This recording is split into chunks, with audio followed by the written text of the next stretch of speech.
तो भोपाल में मोहन कैबिनेट की बैठक खत्म हो चुकी है और अब आपको सीधे लिए चलते हैं भोपाल, जहां पर कैबिनेट मंत्री कैलाश विजयवर्गीय बैठक में हुई जो अहम फैसले हैं उसकी जानकारी मीडिया से साझा कर रहे हैं।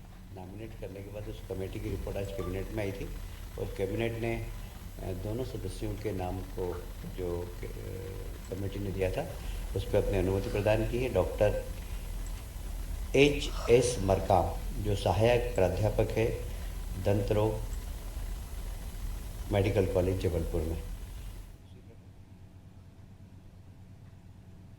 से पैरेलल रोड बने उसकी भी तैयारी चल रही है।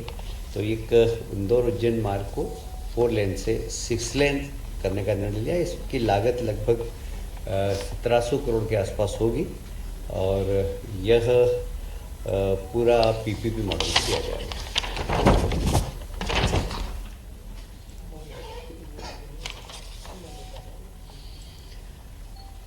मध्य प्रदेश, आप जानते हैं कि देश के प्रधानमंत्री ने नई शिक्षा नीति लागू की है। उसमें शिक्षा की गुणवत्ता और ऑटोनोमस कैसे विश्वविद्यालय काम कर सकें इसके ऊपर जोर दिया गया है।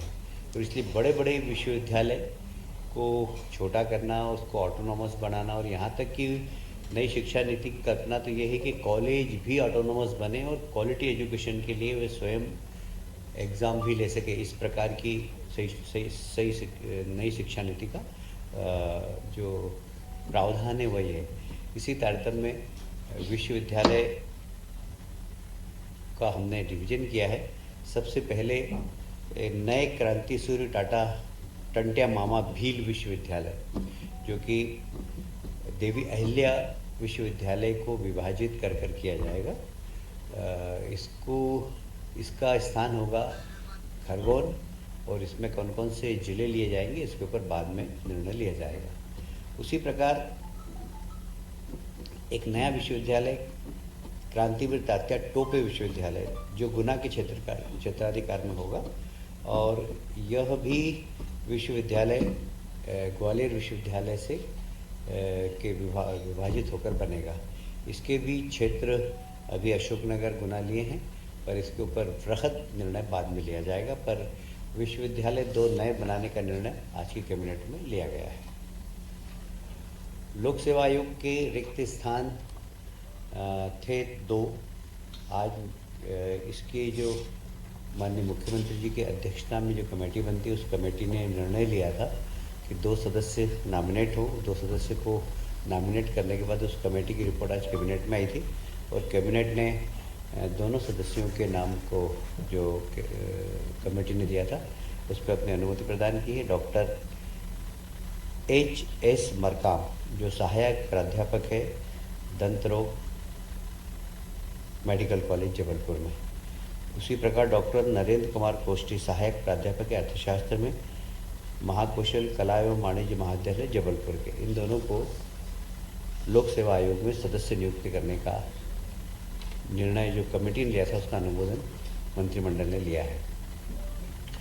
आंवलिया मध्यम सिंचाई परियोजना का एक बार फिर से पुनरीक्षित प्रशासकीय स्वीकृति आज जल संसाधन विभाग की ओर से ली गई है।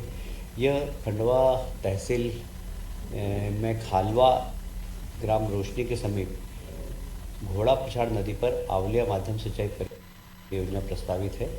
यह बहुत महत्वपूर्ण है निर्माण के लिए और वर्ष 2017 में इस परियोजना के माध्यम से 5000 हेक्टेयर जमीन सिंचाई के लिए सिंचित करने के लिए इस योजना को लागू की थी। इसकी 165 करोड़ की स्वीकृति आज कैबिनेट ने दी है।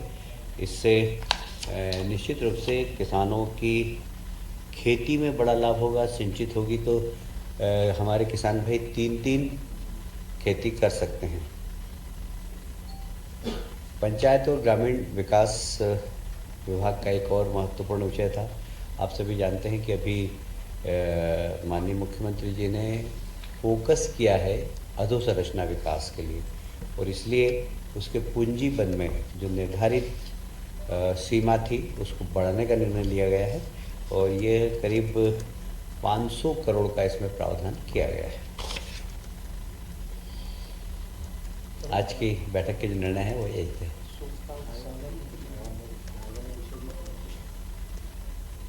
आज कैबिनेट में अनौपचारिक रूप से जो गौशालाओं को और मजबूत बनाना और सामाजिक संगठनों के माध्यम से गाय जो सड़क पर घूमती है वो गौशाला तक पहुँचे और गौशाला की आर्थिक स्थिति भी ठीक हो, इसके लिए सरकार कैसे योगदान दे सकती है, इसके बारे में आज चर्चा हुई है। पर इसके लिए एक अलग से विस्तृत चर्चा के लिए माननीय मुख्यमंत्री जी ने कहा है कि इसमें कैसे गौशालाएँ अपने आत्मनिर्भर बन सके, उनके गोबर, उनका गौमूत्र। कई गौशालाएँ ऐसी है देश के अंदर जहाँ पर गाय के गोबर से अगरबत्ती बनाई जाती है, गाय के गोबर से